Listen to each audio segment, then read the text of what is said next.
My house is the best thing I've ever bought, as it's the place my children have grown up in.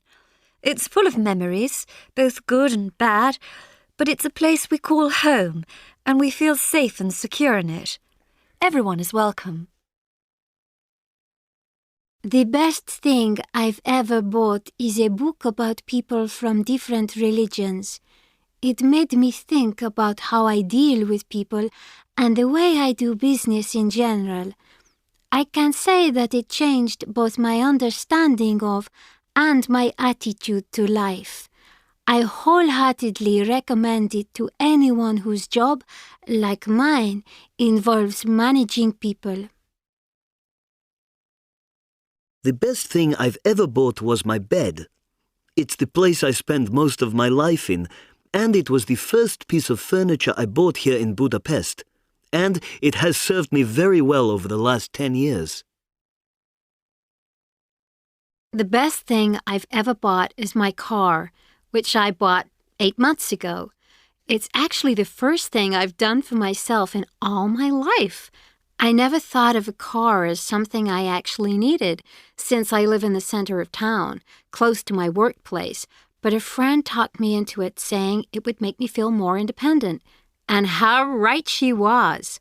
Of course it has its bad sides. I'm getting fatter day by day since I rarely go walking or cycling. No regrets, though. I find that a rather difficult question. Well, I'm a very practical person and I usually buy things that I really need. So, something that I bought and was very happy with was a pair of rubber boots. Where I live, it rains and snows an awful lot in autumn and winter. For years I'd been trying to find nice quality shoes that would keep my feet dry, but all in vain. My yellow wellies may not be the peak of elegance, but they had just the job. They are certainly one of the best things I have ever bought. Well, it would have to be the plastic play kitchen which I bought for my daughter's 2nd birthday. I don't think I've ever, before or since, bought anything that has given any one person so much pleasure. I cannot count the hours she spent playing with it, or the number of pretend cups of tea she made me in the accompanying plastic kettle. And now, 5 years later, it's enjoying a comeback in the hands of her little brother.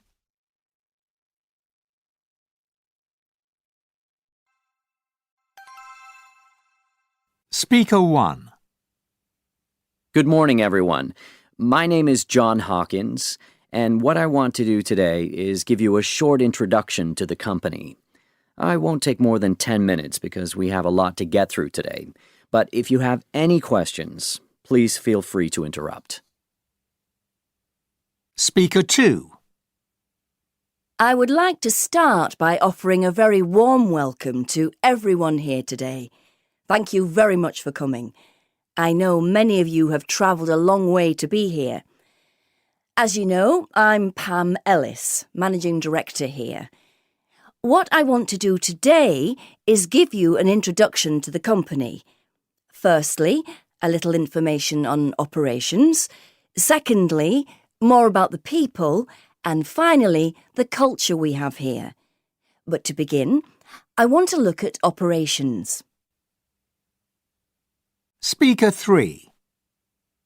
Good morning. I'm Paolo Orlandi, Managing Director of Production here. Sorry for my poor English, but I must, before we take a tour of the factory, give you an introduction to health and safety, so that everyone is safe here. Please, do ask questions if there is anything you don't understand. I know some things I say may not be so clear, but it's important everyone understands what to do and what not to do in the production area. So please ask me questions. Any questions, anytime, if anything is not clear. I'd like to start with some rules on where you can walk and where not to walk. As you can see, this ramp over here.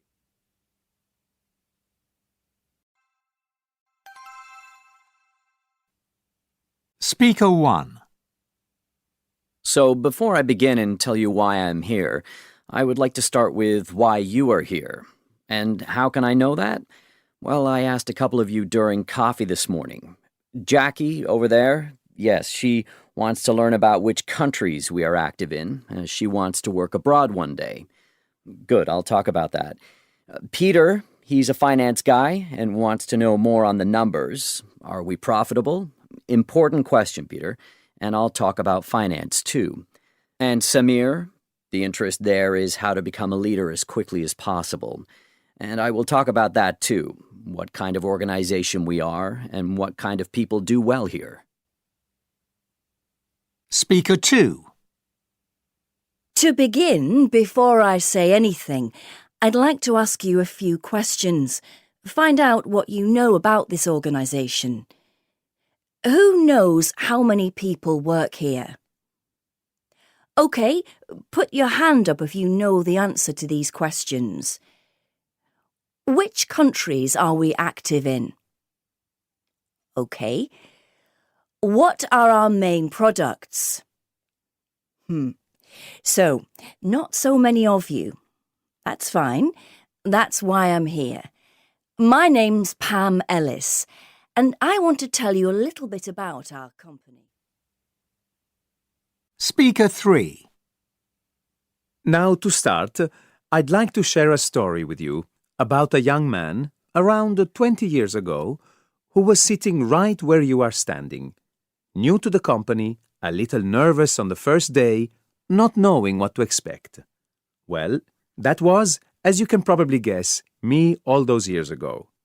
On that day, I listened, and I continued to listen and learn, and now I'm managing director. So, welcome.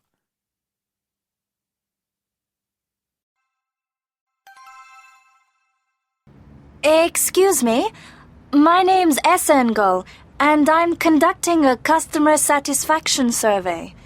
Have you got a few minutes to answer some questions about your shopping experience here? Oh, all right, fire away. Okay, first of all, why do you come here to do your shopping? Well, it's the closest supermarket to my house, and it's not the most expensive. And how often do you do your shopping here? At least once a week. And who normally comes with you? Your husband or your children? Oh, I like to go alone. It takes longer if I have the kids with me. And what do you think about the parking facilities? Terrible. You have to walk so far to put your trolley back. And what about the selection of products? Are you satisfied? I suppose so, although there isn't a good selection of exotic fruit. How about the display of the products? Can you easily find things and reach them? Yes, no problem. Do you think the store is clean and tidy enough? It seems clean enough. It could be tidier, though. There are always a lot of empty boxes in the way. How satisfied are you with the speed of the checkout desk? I've never waited longer than 5 minutes. May I ask you how much you normally spend? Around 200 euros. Where else do you go shopping? You mean to which other supermarket? Sorry, yes, that's what I mean. I find Cuisine very reasonable. What time do you normally go shopping? I like to go quite early in the morning, as soon as the kids leave for school. What do you like the most about this store? Well, it's open 24/7, so I can pop in any time if I've forgotten something. What do you like the least? There isn't a good selection of wine. I always buy my wine somewhere else. Thank you very much for your time. You're welcome.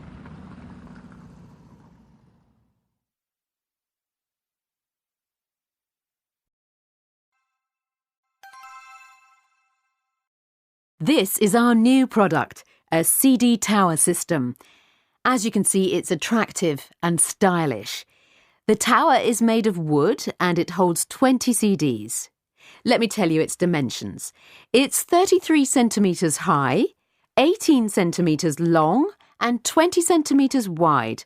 It comes in 3 colours, black, brown and white, and its selling price is just under £25, a very competitive price.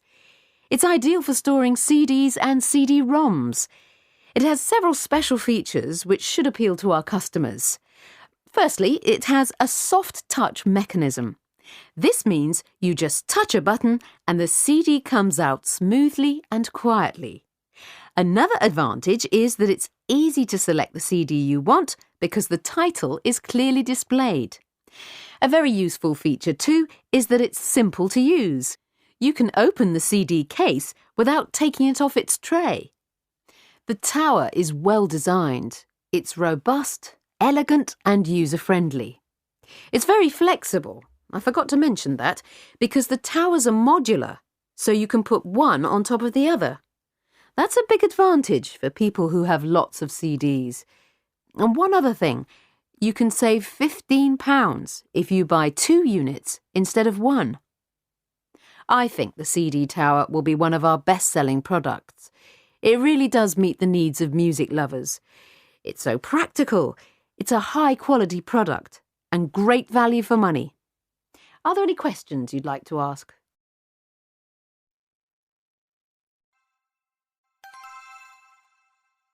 Salesman 1. Good morning. My name is Simon Harper. May I help you, or would you like to browse a little longer? We're looking for a small car for my daughter here. She's going to university in September.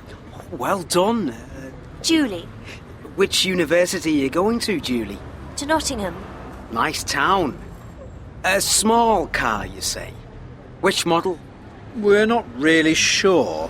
This is the first dealer we've tried. Do you want a new car or a used one? Well, it really depends on the price. We want something economical with low running costs. What about you, Julie? Well, I like the BMW Mini, especially that red one over there. It looks great. Yes, it's nice. That one has a lot of optional extras, and it is quite pricey. I had the impression you're looking for something more reasonable. Reasonable? Cheaper, you mean? Half that price, actually. No problem.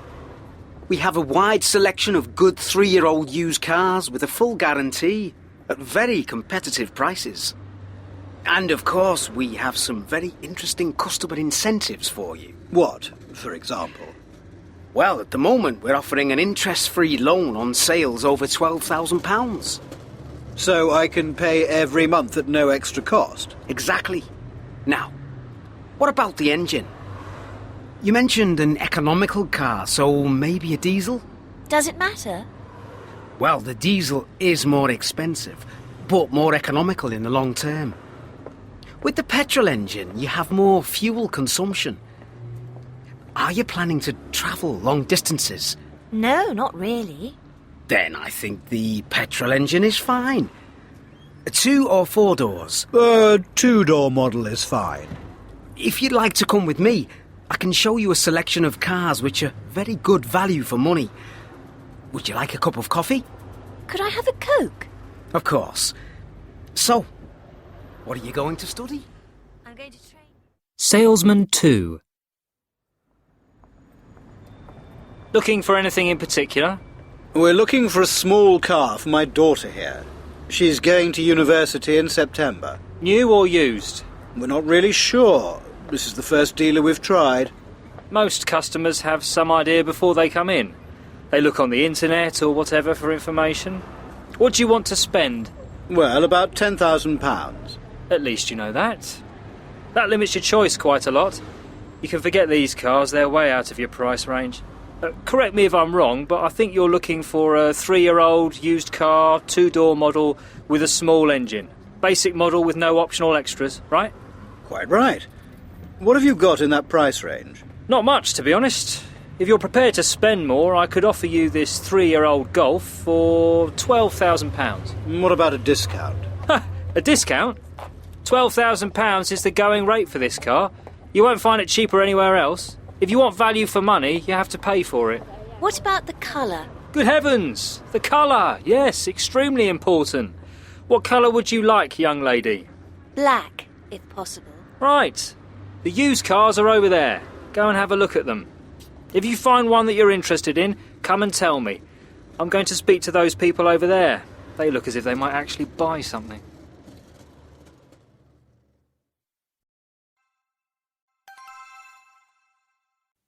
Speaker 1. So you're asking about window displays? Well, I think this is something the company could improve. Clozone's design and quality are great, but I'd like to see more innovation in the window displays because it's what makes you go into a store when you're walking down the high street. Speaker 2.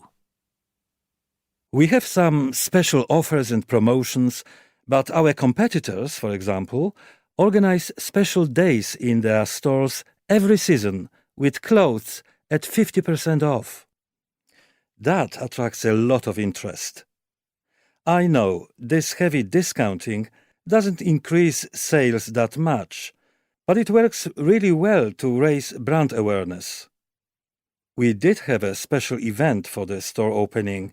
It was a lot of work, but it was great. There was a local band playing and staff gave out free t-shirts to customers. Another thing is, I think we should organize some kind of promotional event in months like November and February to promote the store. Those months are very quiet for us. Speaker 3. I think fast fashion retailers do a lot to market their clothes at mostly women. I get bored with seeing the same kinds of adverts that are targeted at girls. I think they should aim their campaigns at guys too. For example, I like going shopping with my girlfriend. Also, when men go shopping, we often buy two of the same thing if we really like it. So that's good business. Perhaps they need more engaging marketing campaigns for guys. Speaker 4. What do I think of their customer service? Well, shop assistants sometimes seem too busy to help customers when you're trying on clothes in the fitting rooms. I mean, you might want to try on a different colour or size, and you're not with a friend, so it's difficult.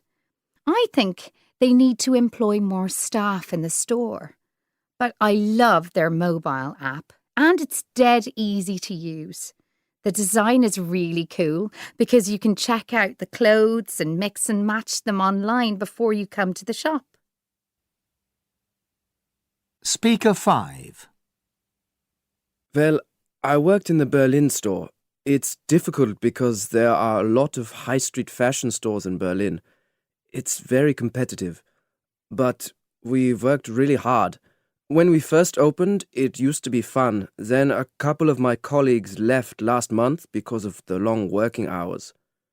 We have to work from 9 to 7 on Saturdays too. And even some Sundays. I don't know about Japan. I think they only get 2 weeks of holiday every year there. But in Germany, workers expect a break and longer holidays, you know? Speaker 6. What could we improve at Clozone? The main problem I have as a store manager is that staff turnover is pretty high. Some young people start working in fashion thinking it's going to be good fun, trying on clothes all the time. They don't realize you're on your feet all day and you have to be polite to the customers all the time, even when they complain and return items. I need staff who understand fashion, although, to be honest, a lot of the people I interview aren't even aware of our brand. They confuse us with other high street stores. I think we need to improve brand awareness to attract both more customers and staff.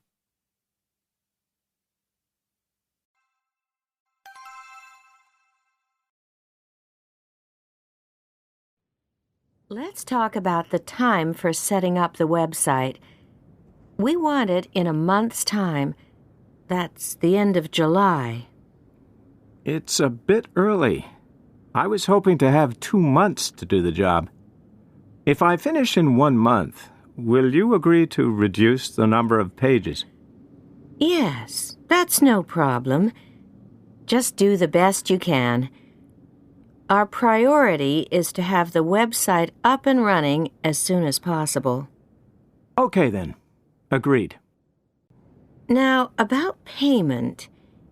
You want to charge us $50 an hour. That works out at $400 a day, I believe. Yes, that's the normal fee for the job. Well, we'd prefer to pay you a fixed amount for the work. We can offer you $6,000. I see. Do you mind if I ask you why you want to pay that way? Well, you see, that way we can control the cost of the project. If we pay you per hour, the cost could become high. It could get out of control. This way we know where we stand. I see. $6,000. That could be all right, I suppose, as long as I get some money in advance. How about paying me half when I start the work and half at the end? Yes, I think we could arrange that. Okay, I agree to that. Now, the design of the website. Will we have book covers on it? Absolutely. I'd like to display a large number of book covers on every page. They'd really attract people's attention.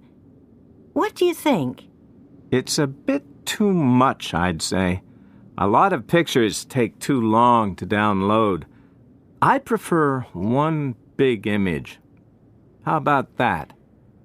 I don't know. People like to see the book covers. It draws them into the website, believe me. Maybe you're right. How about 2 covers per page, then? Okay, that sounds reasonable. Now, what else do we need to discuss before you get started?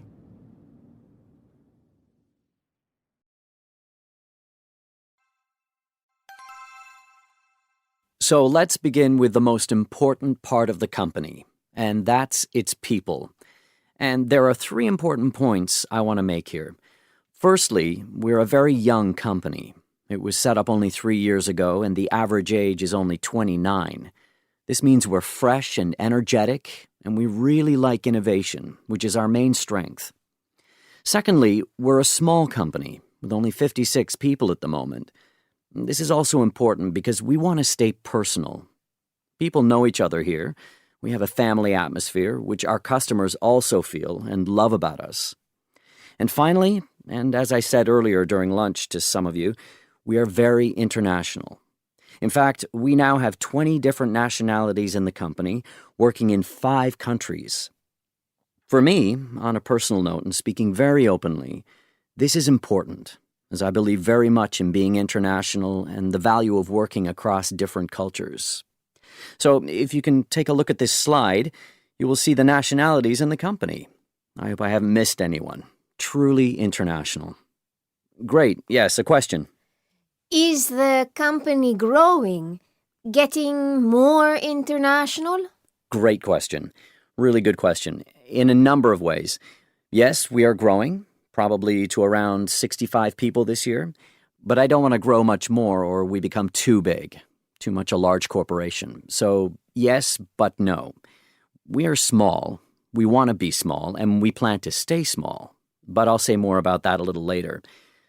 Are there any other questions now on that? So I'll close there. Thank you very much for listening, and I'll hand over to Paul to tell you something about products and services.